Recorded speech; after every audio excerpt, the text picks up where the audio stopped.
好啊！我哋今日帶大家嚟到東涌東嘅重點嘅發展區域。咁我哋順住呢個方向望過去呢，就喺呢個十字路口，呢度就會圍繞住嚟緊呢度，即係已經係陸續預派同埋準備入伙嘅晉東村㗎啦。咁咧，佢同長東村一樣都係5座嘅，咁啊最高容納嘅人口去到16000人。咁啊，佢哋嘅公屋單位咧係有5200戶。咁啊，呢5座樓嘅名咧都係非常之有意思㗎。其實同我哋嘅長當村咧係相呼應嘅。咁咧，佢個5個字，大家估下邊5個字咧？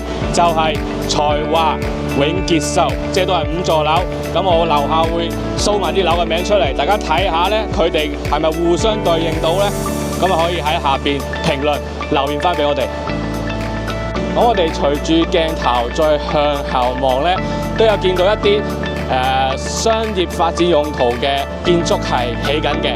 而我哋經常提嘅東涌嚟緊2個新嘅地鐵站，其中一個東涌東嘅站咧，就會喺呢棟建築物嘅後邊。